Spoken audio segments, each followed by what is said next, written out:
This is my journey. Inspired one story at a time, a library of leaders was created. It began as a journey to learn. As time went on, it began to grow.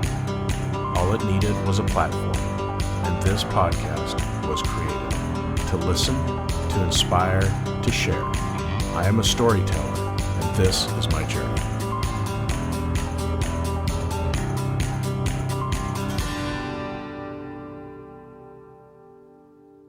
Welcome to another episode of Profiles in Leadership. I'm your host, Steve Anderson, and this episode is brought to you by Silna Health. That's S-I-L-N-A, the premium front-end RCM company that leverages technology with a team of onshore insurance experts to handle benefit checks, eligibility checks, and prior authorizations. Finally, a vendor that you can trust, like a full-time employee that scales with your business. Just mention the Profiles in Leadership podcast to receive a free trial. Today, our guest is Bill Benjamin. Bill is a world-renowned keynote speaker, business owner, and partner at the Institute of Health and Human Potential. Over the last 30 years, he has worked with leaders and high-pressure performers around the world, from the U.S. military to Olympic athletes to executives at global organizations like IBM, Marriott, and Rolls Royce.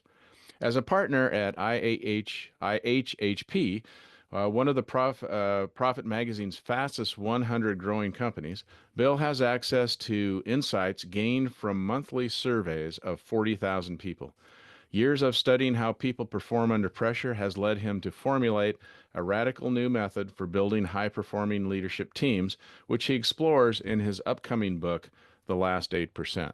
So welcome, Bill, to the program. It's great to have you on today. Awesome. Great to be here, Steve. So just as I said at the last line there in the bio, is the book out yet, or we're still waiting on it? We're working on it. Okay. Manuscript almost done. Talking to publishers. Okay, great. Okay, we'll look forward to seeing that. Well, Thanks. tell us a little bit give us a little context. I always like to start with, where did you grow up? Where are you now, and how did you get there? So just give us a little summary of your career.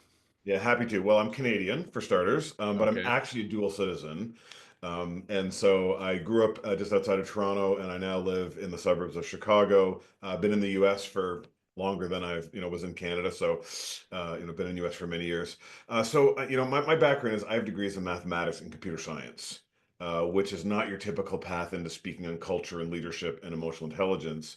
And how I Exactly. got, yeah, So yeah. how I got there is I spent 14 years working at a computer software company.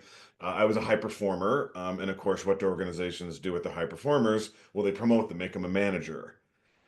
The problem is I wasn't a very good manager. People didn't really like working for me, and I didn't realize this at first, but eventually I figured out I wasn't building great cultures, great teams. People didn't really like working for me, and I was fortunate enough at that time to be introduced to this content, this material that we're going to talk about today, and it really made a difference for me. And I actually spent the next kind of 4 or 5 years putting it into practice, being coached around it, attending the workshops, all that. And then eventually decided this is what I wanted to do. So I left the computer software industry, and that was 24 years ago. And now I work at IHHP, coaching and developing leaders and organizations. That's great. And where are you based? West of Chicago, a West little of suburb Chicago. called St. Charles, Illinois. Okay, great, great.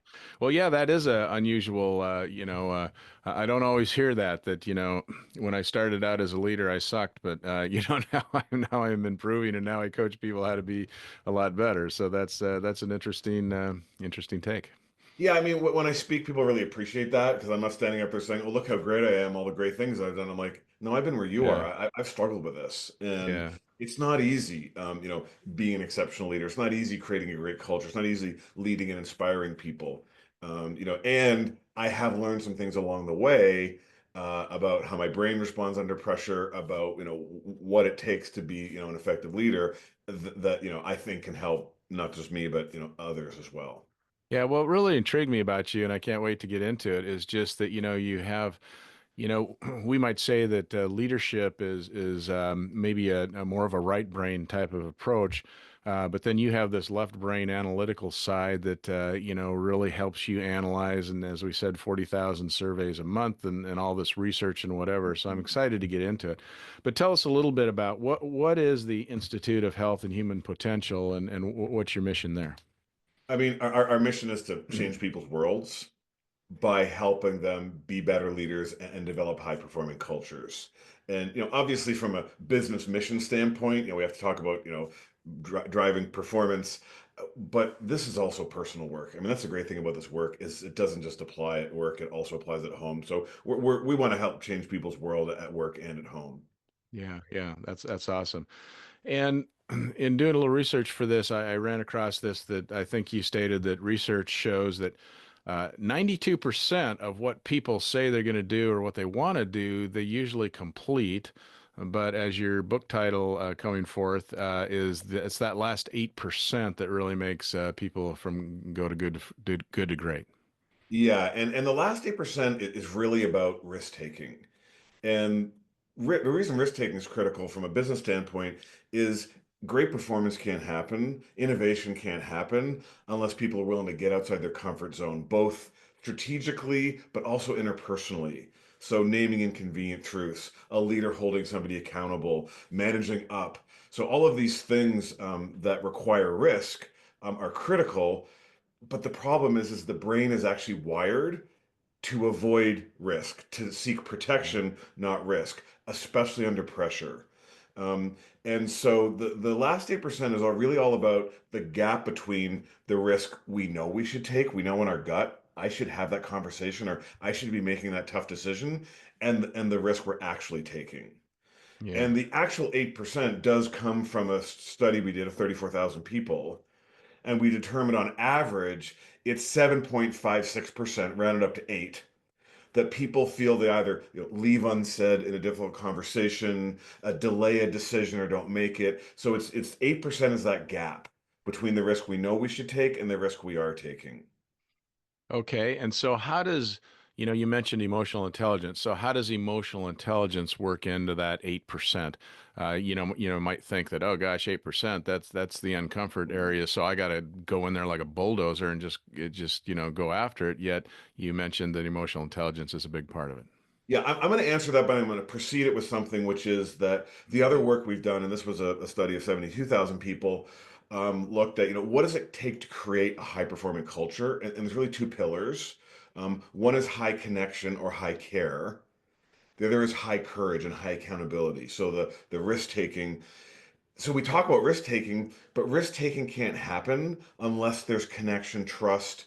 I'm not going to accept somebody's feedback or react well to them challenging me or naming a mistake if I don't feel connected, if I don't feel they care. And so those are the two key pillars, care and accountability. So where emotional intelligence fits in is, care is really all about feeling an emotional connection, feeling they trust me, feeling they have my best interest in mind, feeling they empathize with me. So there's that connection, trust piece, and then doing difficult things, stepping into that last 8%, taking risks, is all about courage, which is about managing fear, which again is overcoming emotions.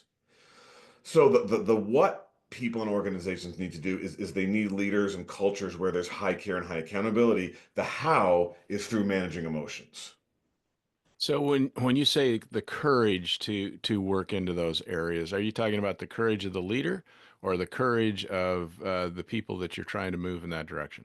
Yes, is the Oh, answer. So it's really okay. both. And in our last 8% culture system, so in addition to the book, we have a whole consulting training business where we work with organizations to help them build these high cultures, driven all the way down through the organization.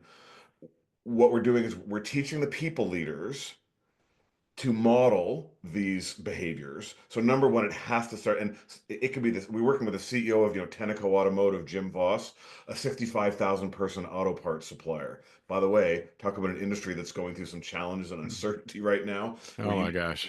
yeah, Yeah. where you need a great culture. And so whether it's the CEO or we've worked with the CIO with the Federal Reserve Bank, or it's a chief legal officer with a small team. So that senior leader and the senior leadership team, they have to be modeling. And so we enable the people leaders.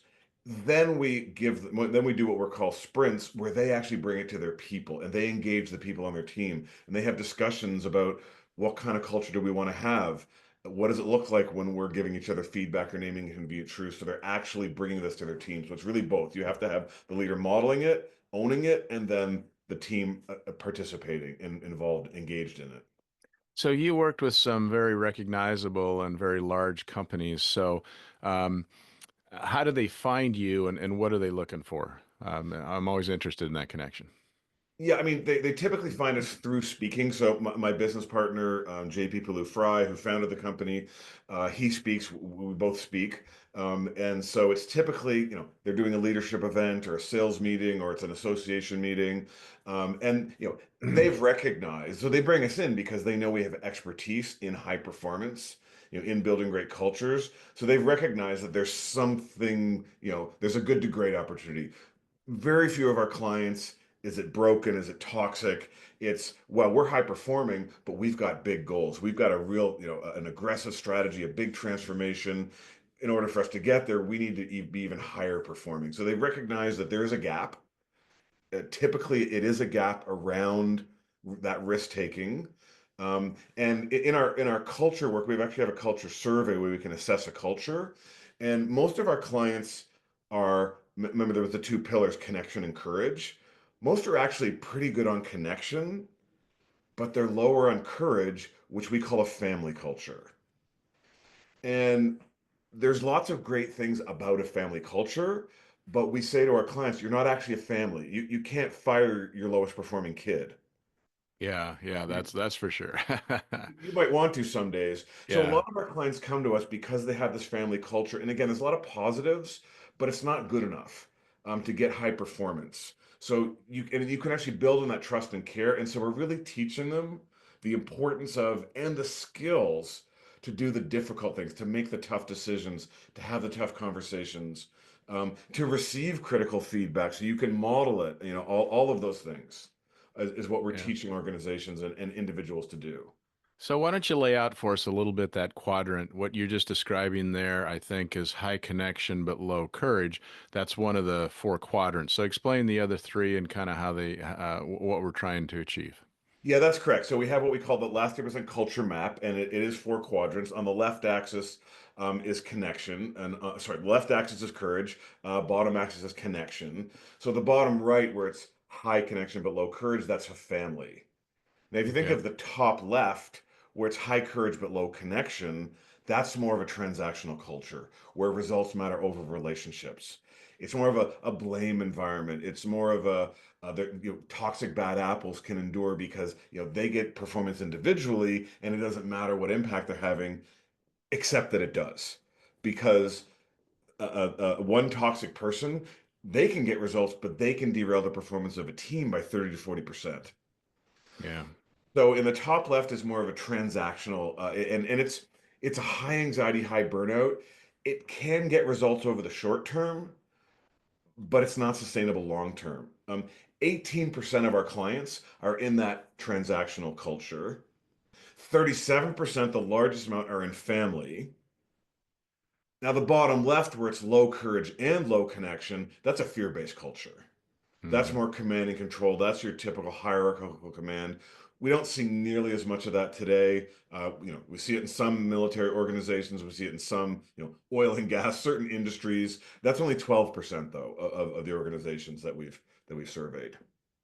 Um, the aspiration, the goal is to be in the upper right-hand quadrant. That's high courage and high care. We call that a last 3% culture, and that's characterized by the high care and high accountability I talked about. And because you've got both, there is smart risk taking. It's innovative. It's collaborative. It's faster decision making. That's, by the way, that's the other thing about a family culture is decision making slows down because you've got to include everybody and everybody's got to be happy. And there's nothing wrong with consensus decision making, but taken too far, it slows people down. So the upper right hand quadrant is, quick decision making. People are willing to take risks.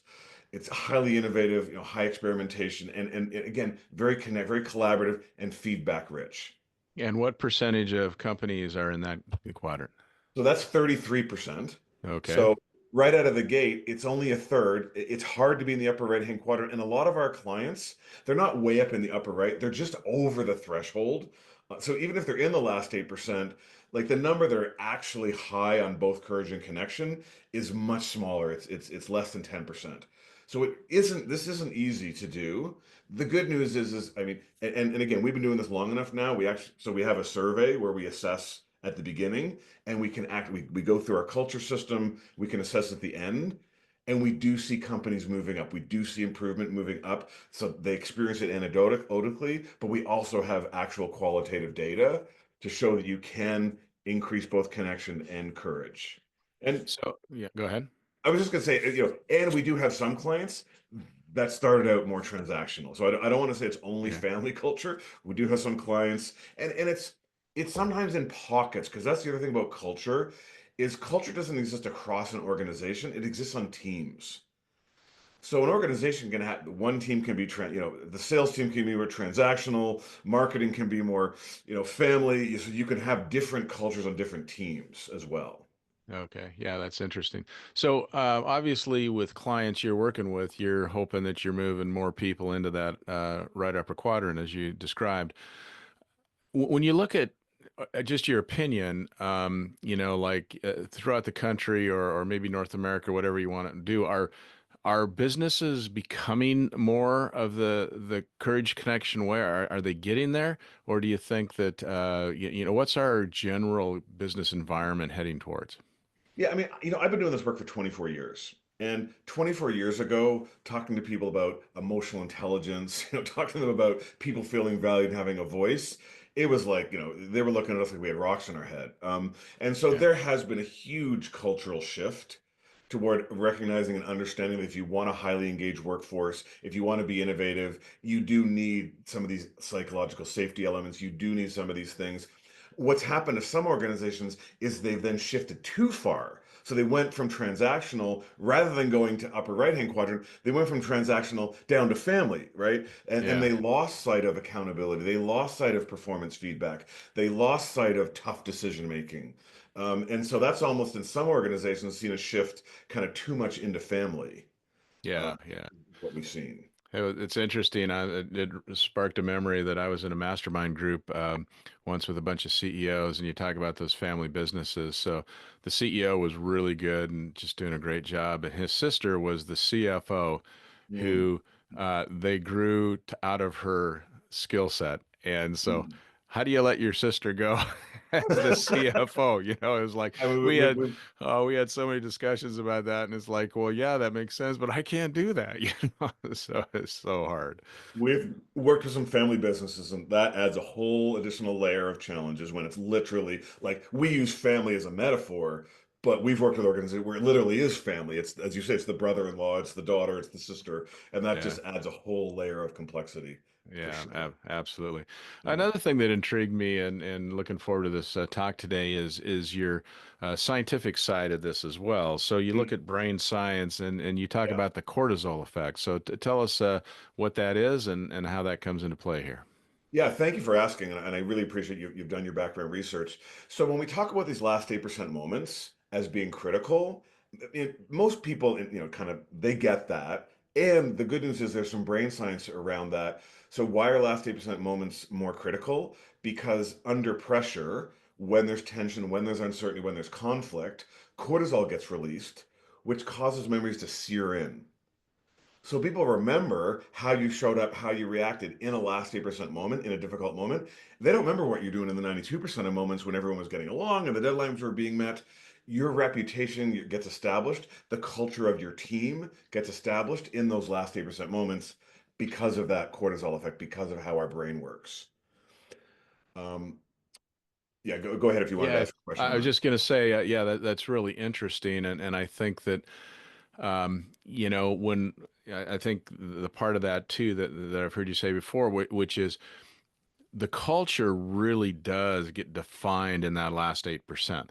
The 92%, it reminds me of, like say you're going to give some feedback or maybe a performance appraisal to an employee, and you can say, nine out of 10 things are just you're doing fantastic, you're doing great, the performance is amazing, whatever. Here's one thing that I think you're not as good at and you could work on. And they usually go home and tell their spouse that last thing that's That negative, is right? exactly the way it works. I mean, Yeah. how many times have you had that experience where you do something right 9 times out of 10, but that one time you messed it up, that's what she remembers? I mean, that's what they remember. Right. Yeah. So, yes, that is exactly, and that's why it's so important to show up skillfully in those last 8% moments. Because the other thing we know from the brain science and from our research is that there's really two predictable default behaviors we all have when we face a last 8% moment. 68% of people, they avoid. That's their predictable default behavior. They don't really say that last 8%, or they avoid the conversation completely, or they don't make the tough decision. Or in another example, in my case, I used to let whoever was going to scream the loudest, if they weren't going to get their way, influence my decision because I didn't want to deal with them. So, emotions drive decision making. And so that's an avoidance strategy by giving in to the person who's, potentially going to be upset. So that's 68% of people are avoiders. Now the other 32%, and I can fall into this category sometimes myself, maybe I get into that difficult conversation. The other person's reacting, getting defensive. Rather than avoiding, now I'm attacking back and I'm getting defensive and I'm making a mess of it. So we talk about people either being avoiders or make a messers. Make a messers. Okay. Yeah. Yeah. What about you, Steve? Do you think you're generally more of an avoider or make a messer? Uh, Probably avoider. When you get down to it, it's like, you want everybody to be happy and you want people to like you and all that. So, maybe I don't do this because, yeah, I know it's going to be messy. Absolutely. And Steve, you're not alone. Again, as I said, 68% of people, so the bulk of people, that is their default behavior. And the other 32% are making messers. Now, we're more complicated than that. There might be certain situations when you're more likely to avoid. So if there's a senior leader, challenging someone's idea, they might be likely to, not speak up. But I don't know about you, but I have two teenage daughters. When they start yelling, yeah, my response is to yell back, which of course all I'm doing is teaching them to yell in their difficult moments. So, Yeah. we sometimes show up differently in different situations, but we generally have a predictable default behavior of avoiding or making a mess. And this is where the other element of the brain science comes in that's so powerful, is that avoid or make a mess behavior, which ultimately leads us to either, having a low connection because we're making a mess, or a low courage culture because we're avoiding, is actually driven from our emotional brain. And so, Yeah. many of your listeners are probably aware we have this, part of our brain called the amygdala, which is the emotional center, which is our fight or flight center. Well, that's the avoid, make a mess, same thing. So Yeah. the same part of our brain that would react if there was a tiger in the jungle will react if we feel like somebody's giving us feedback, or we're afraid to name an inconvenient truth, or or we're thinking of doing something that's going to be a risk, that's outside our comfort zone. Well, that exact brain chemical activity is happening, and so we get triggered emotionally. We lose working memory, we can't think as clearly, and we go to our default behaviors. Yeah. Yeah. You call that the amygdala hijack, right? The So, amygdala hijack, yeah, and Dan Goleman actually popularized the term in his book Emotional Intelligence almost 30 years ago. So this is not some fad, that's just going away yeah. that consultants are just making money off of. Wait, we do Yeah. that last part. But Yeah. it's not some fad that's going away, right? Yeah. It's more and more recognized that these are critical competencies to great leadership and organizational performance, and that there's brain science to it. So, as a guy with degrees in mathematics and computer science, the two things that really opened me up and attracted me to this work was the research foundation and the brain science foundation. Yeah. Yeah. That's awesome. Then with that, you can get me, a math guy, talking about empathy, talking about Yeah. the importance of psychological safety, talking about, by the way, managing my own responses when I feel triggered, taking a deep breath instead of, going type, type, type, reply to all, and add three people. It's like, no, I will have a better outcome. My brain will work better. Everyone else's brains will work better if I can respond more confidently and skillfully. So the goal in our last 8% work is to give people tools and skills to not avoid or make a mess. There's that middle path of stepping in skillfully. Not perfect, because nobody's perfect, but stepping in more skillfully. And I think that's what Daniel Goleman gave us the hope of, right? Is that we can improve that Yes. emotional intelligence, where the IQ is kind of your IQ. So but the emotional intelligence you can move the needle on, and so that's sounds like that's what you do in your organization. That's what leadership training is all about. Absolutely. And I don't know how many of your listeners are under the age of 16, but if you're over 16, your IQ is pretty much fixed. So Yeah. you can't get smarter, which is, I don't know, really depressing or great relief. I don't know which. But you're right. In Dallin Goleman's book, they talk about the neuroplasticity of the brain and the fact that those default behaviors. So if my default behavior when someone's, criticizing me is to either shut down and avoid or to get defensive, that's a neural pathway in our brain. And it's like water running over rock. It gets that default behavior gets grooved in. Well, the good news is if you can stop in that moment and instead of shutting down or instead of getting defensive, you can take a deep breath and ask a probing question. You then start to that becomes the new neural pathway as you practice that, and maybe you practice in your less triggering environments. That's one of the things we coach people who are going to practice this. Don't wait till your most triggering moment, your biggest, toughest conversation to practice this.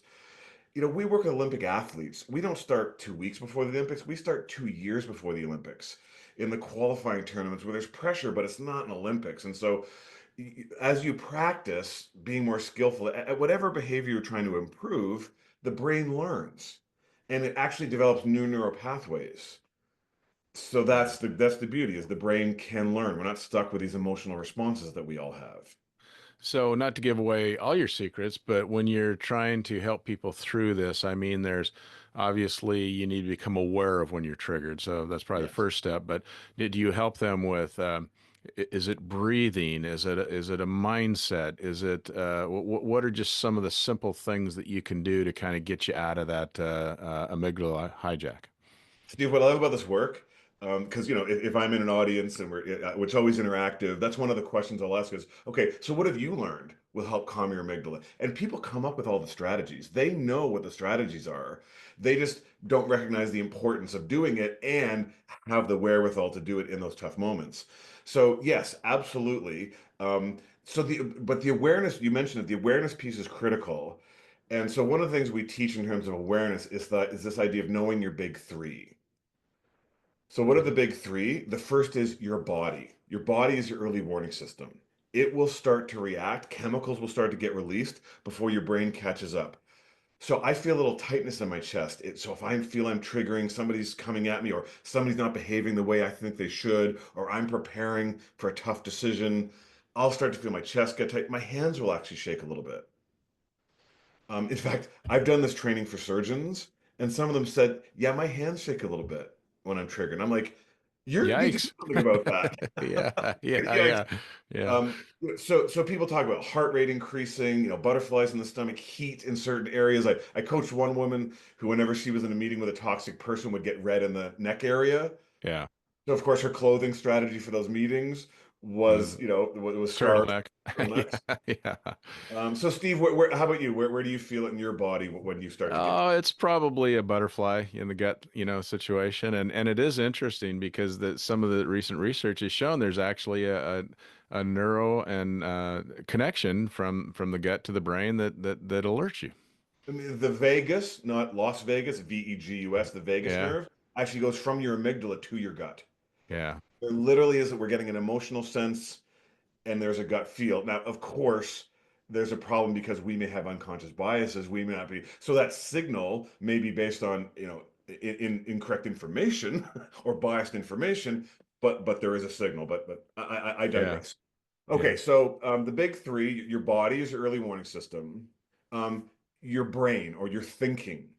So if you find yourself becoming very polarized, right, wrong, yes, no, thinking, and we see a lot of that in our society today, or you become scattered. In computer terms, we call it thrashing. You're not thinking clearly, or you're becoming overly focused on something. You cannot let it go. That's telling you, God, my brain is doing that thing. It's triggering emotionally. That's that kind of mindset piece. And then finally, the third of the big three is your behavior. Wow, I'm not speaking up. I'm feeling really strongly about this, but or the reverse, me, I'm interrupting.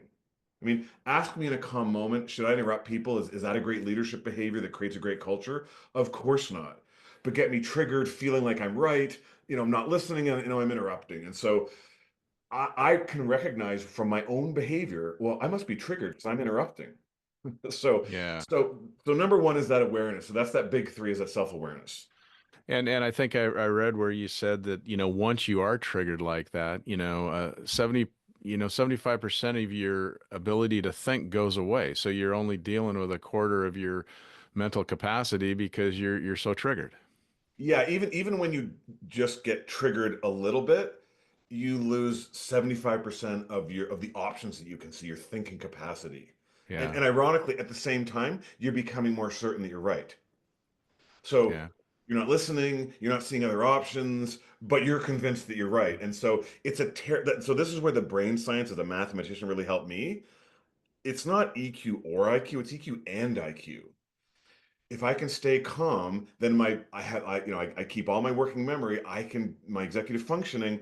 I can then use the best of my IQ. But if I get triggered and start losing 75% of my thinking capacity, I'm not as smart. And then by the way, emotions are infectious. Then I'm triggering everyone else around me. They're not as smart. Now we're all not as smart. And so again, it's EQ and IQ. Yeah, it's interesting you say that. I ran across a guy many years ago, and he claimed he was actually a psychiatrist, and he claimed that he could figure out within 5 minutes what triggered you, you come up with a word. So we're kind of going through this exercise, and mine came out, and it was exactly right in my opinion, and it was I get triggered when I think people are inconsiderate. Mm, So his theory was that if you can identify that you're triggered and identify why you're triggered. Now that we've done this work, I know what my word is. Then yes. 50% of your, your emotion can go away, and maybe you can get back to where you're using your whole brain to think. And so it's interesting. You'll just Mm. little things. You'll be standing in line, and you'll start. You'll get upset, and you'll be judgy and whatever. You say, "What is going on?" Oh yeah, I'm triggered because that guy in front of me was inconsiderate and he did this. And so once you identify it, you can then maybe get around it. Well, or you're in that line and you're running late, and the person in front and you're in the 12 items or less checkout line, and they have Yeah. 14 items, because you counted. Yeah. That's Yeah. where you want to. And that, by the way, like that's a great example of a time to practice, Yeah. right? Yeah. Where so that you can then have the skills to self-manage when it's in a really important situation. So I'm going to come back to your question of, well, but what do you do? What's the strategy? What do you do? So you're in a last 8% moment. You want to show up at your best, but you're feeling like you're avoiding. You're feeling that judgy, you need to be right, or you're starting to interrupt whatever a particular individual's default behavior is. That's where we have the SOS strategy. Okay. And I'm happy. I'm giving away stuff Yeah. from our training programs, and I'm happy to do it for your listeners. Yeah. Let's hear it. So we developed this over 25 years ago with the U.S. Navy, and we intentionally used the SOS metaphor because it was the Navy, and it's kind of like you're going underwater and you need the life preserver to get back above water. By the way, the Navy has a great quote that to us really speaks to this idea of last 8% moments, and the quote is, "Ships are safe in the harbor, but that's not what ships are for." We're our better selves when we are taking risks, when we are filling that gap, right? When we're not at when we're stepping into that gap between the risk we know we should take and the risk we are taking. So when you're feeling that need to avoid and not make a decision, or you're going to interrupt, the SOS. First S is stop, which means to disconnect from the trigger, not as an avoidance strategy, but as a strategy so that you can re-engage more skillfully. Now, there's two situations you find yourself in life. There's when you're alone, and then there's when there's other people involved on a video call or in person. When you are alone, stand up, change your posture. If you have time, go for a walk. Do something that gives you some calm and some peace. Pray, draw, listen to music, exercise, whatever it is. The amygdala starts to let go. You get some of your working memory back. Now you can step in more skillfully. The draft folder in email was designed for this. So write Yeah. the email you want to write. Don't write anybody in the to list. Save it in the draft folder. Go for a walk. Come back. I've done this many times. Never once have I looked at that email that I wrote in a triggered state and thought, yeah, that's the one I should send. That's me at my best. Right. Right. Okay. Exactly. Now, what about when you're with people? It feels like, well, there's not much you can do. Actually, there's quite a few things you can do. For example, Steve, did you know you can't cry and drink water at the same time? That's interesting. Maybe not so useful in business for some people, maybe. But by the way, if Yeah, you have, grandkids or kids or nieces and nephews, if you can get the 4-year-old who's crying to drink a glass of water, it will stop the crying. yeah, It actually interesting. works, and it's a great strategy right up until they figure out that that's your strategy. Yeah, I'm not drinking the water. God, you won't drink water. Yeah, But it demonstrates the soothing effect that water has on our physiology. And the surgeon said there's almost never a time when you can't take a drink of water. They said, unless I'm on the operating table and there's an emergency that needs to be dealt with right away, which is very rare, if I'm in the middle of a surgery and I feel like something's not quite going right, I can take a step back, I can take a drink of water and re-engage more with more of my working memory. yeah, Um, Other things, your fingers will start to curl, even if you're just a little triggered. Now, if you're fully triggered, you'll be in a full fist, but you can open your palms. If you're sitting, you can rest them on your lap. If you are leaning, if you are in fight, make a mess mode, you'll be leaning forward, making yourself bigger. Just lean back. If you are in flight avoid mode, you'll be doing the opposite. You'll be leaning back, making yourself smaller, open yourself up and lean in.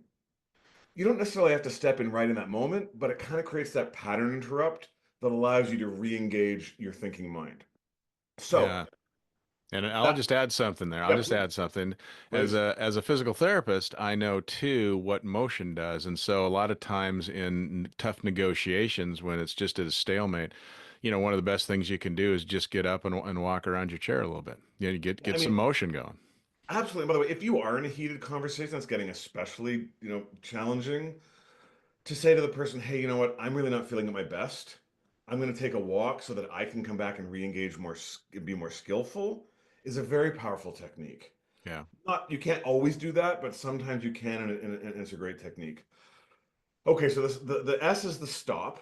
Yeah. 6 seconds. That's the amount of time between when the amygdala, the emotional system, is triggered and the neocortex catches up. So most of us can respond or can wait and pause for 6 seconds. After you've done that 6 seconds, whether you wait 6 seconds, 6 minutes, 6 hours, or 6 days, you want to oxygenate. So the O in the SOS is oxygenate. All right. The intake of a large amount of oxygen actually interacts with the chemicals the amygdala has released and actually causes them to recede. So you are literally fighting chemistry with chemistry by taking a deep conscious breath. So everybody And who's and listening now, everybody's yeah. listening to stop, let your breath out and take a deep conscious breath. And I would even add one piece to that, take the Yeah. breath through your nose Yeah. because it that stimulates the parasympathetic nervous system as opposed to through your mouth it might stimulate the sympathetic nervous system. Very good. Absolutely. So the deep conscious breath, that actually opens up some of the working memory. You become less judgmental. You become the need to be right. You show up. You can be your better self. You're not perfect. You're not completely untriggered, but you've really helped yourself, get to a place where you can step in more skillfully. Yeah. Then notice we haven't done any cognitive thinking yet. We've drank water, we've opened our palms, we've taken a deep breath. Now that we've got some of our thinking mind back, we can seek information. So that's the third part of the SOS, the seek information. We start by seeking information that can help ourselves. So, for example, if you're in the jungle and you know there's a tiger around and you hear wind rustling in the bushes, what do you have to assume the wind is? The tiger. You have to assume it's a tiger. Now, there's two tigers. Yeah. There's the real one, and there's the one you just imagined.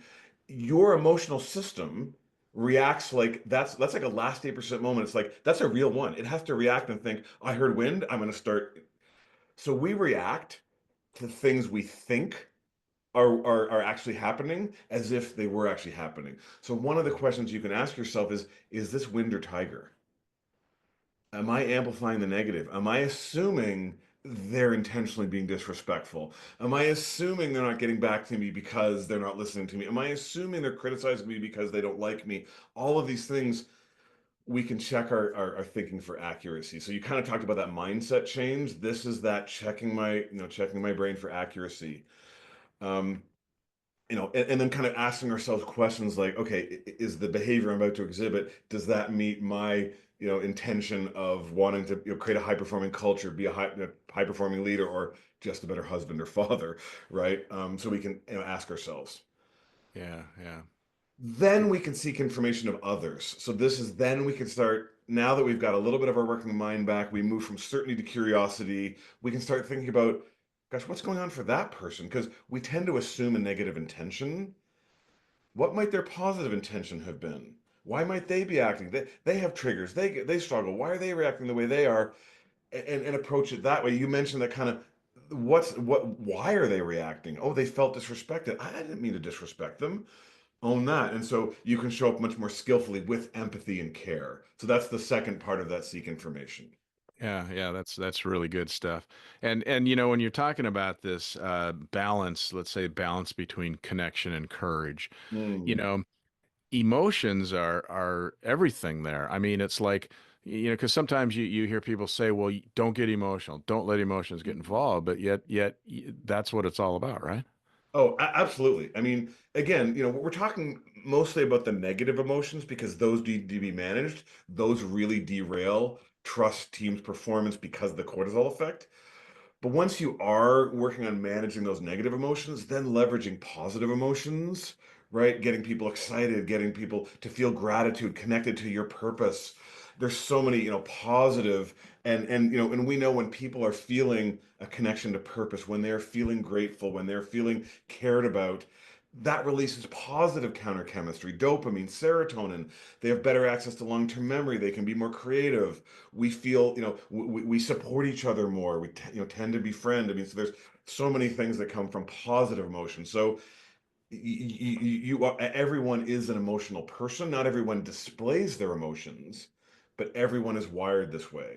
And so, yes, this is all about emotion. So, going all the way back to the beginning, if you want to create a high performing last 8% culture that's high in care and accountability, it is all about managing emotions and Yeah. understanding how the brain works in those last 8% moments. And talk a little bit too about the art of seeing something from another person's perspective. Because I think that good leaders are good at that. They can say, okay, this is the way I look at it, but they're willing to understand and hear how you look at it differently. I mean, that's all empathy is. I used to Yeah, think empathy was something soft and squishy. yeah, And we have a metaphor called building bridges.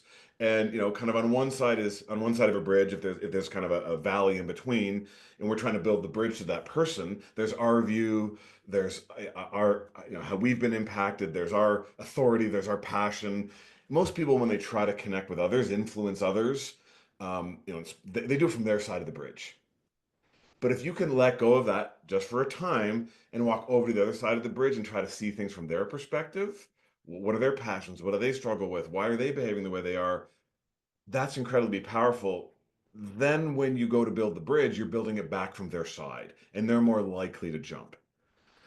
And so that is a very powerful model. Again, how does a math guy end up talking about empathy?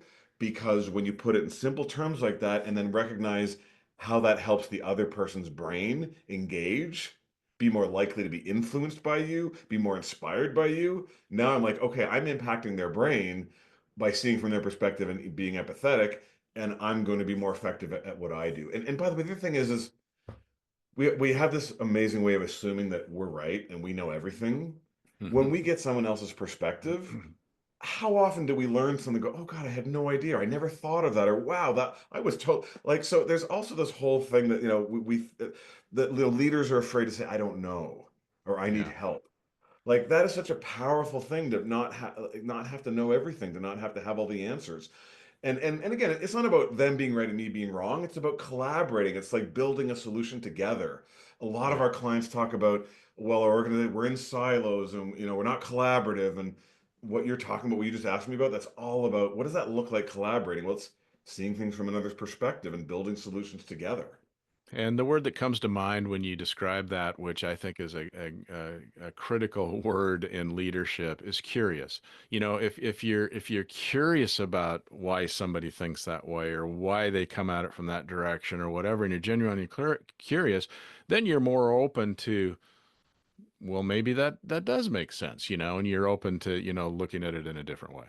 I mean, absolutely. But by the way, genuinely probing questions actually engage the pleasure centers of the other person.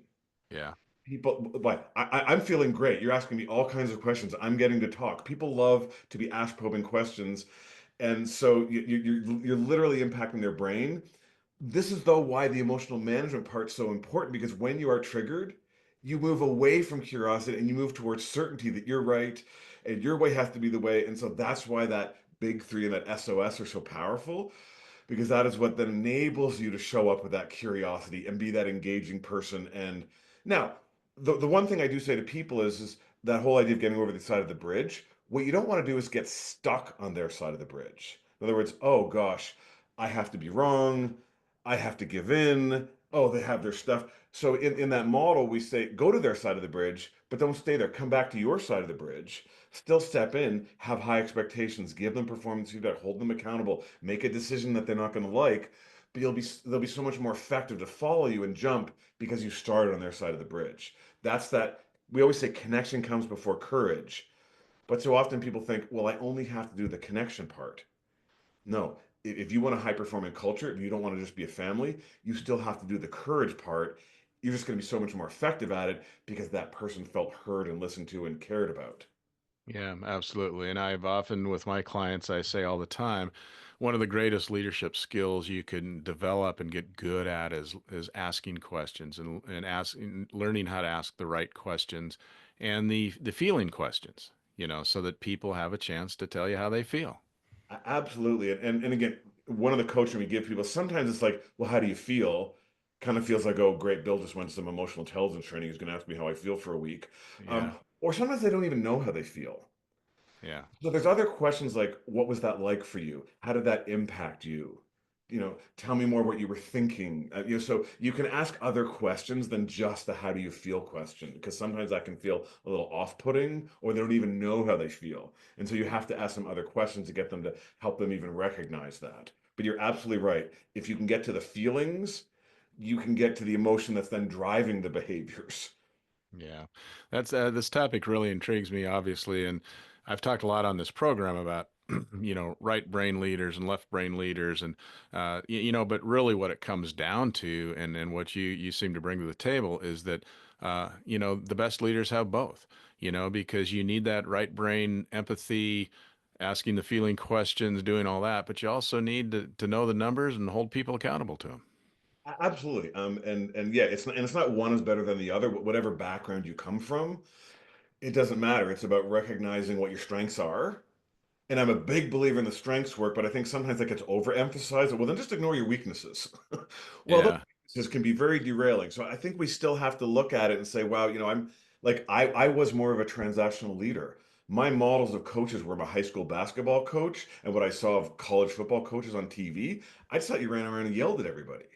So I was definitely came from more of a transactional kind of model and I was lacking in the empathy. I was lacking in the care, and it affected me, and it affected people. And so, yeah, you have to recognize where your opportunities to grow are. Let's not call them weaknesses. Let's call them opportunities to grow, right? And for a lot yeah. of people, it's one of those two. It's building more of that care connection, or it's building more of that courage, not avoiding.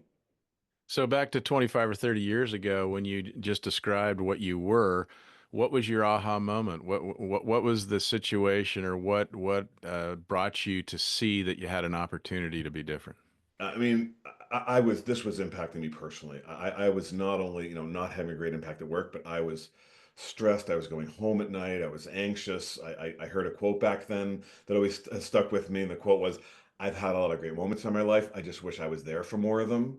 Yeah, yeah, So I recognize, I mean, here I had this really good life. I was being successful, and yet I wasn't happy. I was stressed. And so, that was the thing that hit me of like, wait a minute, there's people who are struggling with things and I don't want to say I had a perfect life, but it was a pretty good life. Yet I wasn't enjoying those moments, and so it was more a personal reckoning with that. So that's the great thing about this work is everything I've just talked about with knowing your big three and your triggers and your SOS. I do that with my teenage daughters. I do that with my spouse, and I do that with my family, and and so it's just work that just impacts you both personally and as a business leader and performer. Yeah, and having that clarity is huge. I can remember coming home in my probably mid to late 30s and telling my wife that I'm driving myself crazy because everything I'm thinking about is when I get to here and when I get to that, and if I make this much money or if I Yeah. have this success, and the goalpost is always moving, and so it's you got to enjoy the journey, as well as you're going down the road. It is the human condition to always want to strive and be better and look what the amazing things we've done, right? So there's a positive to that, but if we let it make ourselves feel not good enough or less than, then it's not a, then that's when it becomes a negative. So Yeah. it's great to strive, it's great to have goals, but we don't want to feel like less than or we're not successful because we haven't reached whatever goal or we don't have the helicopter that the next guy has, Yeah. even the nice Yeah. car, right? So, Bill, in anticipation of our discussion today, what haven't I asked you or what haven't we covered that you'd like to make sure we get in the program? I have to say, this has been amazing. I mean, you have literally kind of taken us through our whole kind of last 8% culture system from what is last 8% to the culture map, where are you at the culture map, to how does emotions get involved and what are some strategies. I hope what everyone's seeing is the connection back to the very beginning, which is if you can be aware of this emotional system and you can manage those triggers so you not don't avoid or make a mess, you can step into those last 8% moments skillfully. That has a huge impact on your performance, the performance of a team, if you're a leader, the culture in your organization, and ultimately personally. So, Steve, this has been brilliant. And it's just been an absolute pleasure to have you guide me walking through your listeners into this work that's just been so impactful for me for the last 24 years. Well, thank you. It's definitely you're talking my language, and it's good to have a discussion with somebody that that kind of sees it from your perspective as well. And so that's the way I like to lead, and that everything you've said makes sense to me. So it's good. So, Awesome. Bill, at this time in the interview, I always ask the same common question to my guests. So, in relation to leadership, what is a pearl of wisdom that you could leave us with today? One of my favorite quotes is from John Oatberg, who's a Harvard professor. He said, "Leadership is the art of disappointing people at a rate they can stand." Yeah.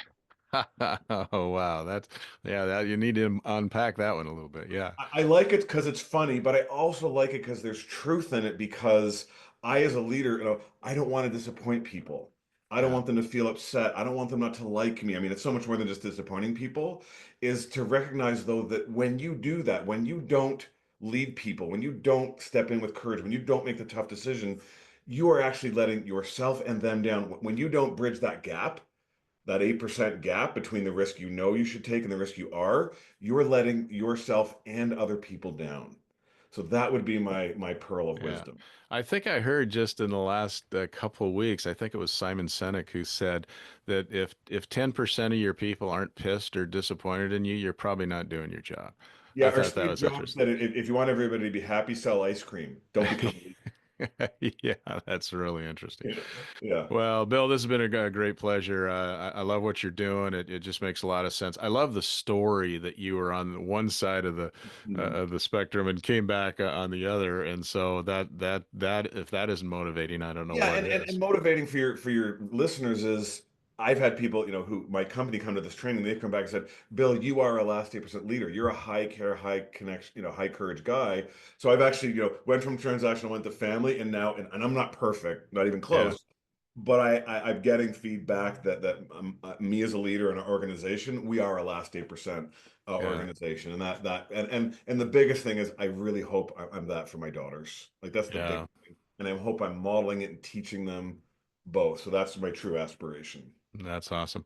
Well, we're looking forward to the book coming out and seeing what it says. It seems to make a lot of sense, and I love how you've kind of made it structurally so that we can really visualize what that looks like. So appreciate your time today. It's been a great discussion. So thanks. It was a pleasure. Okay, well, hopefully we'll meet each other somewhere down the road. That would be awesome. Okay, take care. Bye bye. Thank you for listening to another episode of Profiles in Leadership. To listen to all my interviews, subscribe to Profiles in Leadership with Steve Anderson on Apple Podcasts, iTunes, and many other popular podcast platforms.